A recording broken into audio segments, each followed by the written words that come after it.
జనగామ జిల్లా బచ్చన్నపేట మండలంలోని ప్రముఖ పుణ్యక్షేత్రమైన శ్రీ కొడవటూరు సిద్ధేశ్వర స్వామి ఆలయంలో మహాశివరాత్రి బ్రహ్మోత్సవాలు ఈ నెల 13వ తేదీ శుక్రవారం నుండి 16వ తేదీ వరకు వైభవంగా నిర్వహించనున్నట్లు ఆలయ ప్రధాన అర్చకులు యాదవ్ మఠం ఓం నమశివాయ కార్యనిర్వహణాధికారి చిందం వంశీ తెలిపారు. ఈ సందర్భంగా వారు మాట్లాడుతూ కొడవటూరు సిద్ధేశ్వర స్వామి ఆలయంలోని శివలింగం మహా పవిత్రమైందని పేర్కొన్నారు.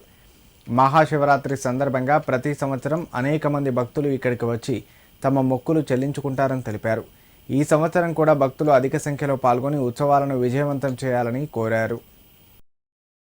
కావున భక్తులకు విలువైనటువంటి శ్రీ సిద్ధేశ్వర స్వామి వారిని ఈ మహాశివరాత్రి పర్వదినాన అధిక సంఖ్యలో భక్తులు పాల్గొని సేవించి ఆ సిద్ధేశ్వర స్వామి వారి కృపకు పాత్రులు కాగలరు.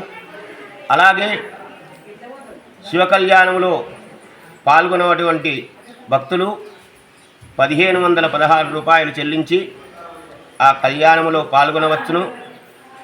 ఇంకా ఆసక్తి గల భక్తులు శాశ్వత శివ కళ్యాణము అనేటువంటి కార్యక్రమం మన సిద్ధేశ్వర స్వామి దేవస్థానం నందు ప్రారంభించడం జరిగింది.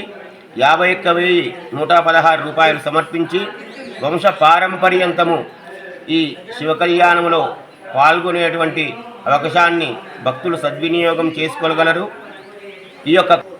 ఈ బ్రహ్మోత్సవాలు దిగ్విజయం చేయడానికి మా యొక్క శాయశక్తుల కృషి చేస్తామని మీకు తెలుపుకుంటున్నాము.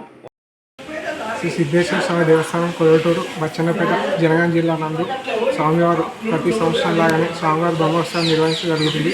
తేదీ 13 నుంచి 16వ తారీఖు వరకు వివిధ కార్యక్రమాలు జరుగుతున్నాయి. తేదీ 15 రోజున మహాశివరాత్రి సందర్భంగా పొద్దున మాన్యాస రుద్రాభిషేకాలు మొదలై అభిషేకాలు నిర్వహించడం. రాత్రి 7 గంటలకు శివ కళ్యాణం బ్రహ్మాండంగా జరుగుతుంది. ఇట్టి శివరాత్రి కార్యక్రమాలు భక్తులు అధిక సంఖ్యలో పాల్గొని ఈ యొక్క బ్రహ్మోత్సవాలు విజయవంతం చేయాలని కోరుకుంటున్నాం. అన్ని డిపార్ట్మెంట్ సహకారంతో మా శాఖ డిపార్ట్మెంట్ ఎండోమెంట్ తరఫున అన్ని శాఖల సహాయంతో ఈ జాతర బ్రహ్మోత్సవాలు విజయవంతం చేరుతున్నాయి. వచ్చే భక్తులకు క్యూ లైన్ కానీ వాటర్ ఫెసిలిటీ కానీ వాష్రూమ్స్ కానీ అన్నీ ప్రొవైడ్ చేయడం జరుగుతుంది. భక్తులు అధిక సంఖ్యలో పాల్గొని ఈ యొక్క బ్రహ్మోత్సవాలు విజయవంతం చేయాలని కోరుకుంటున్నాం.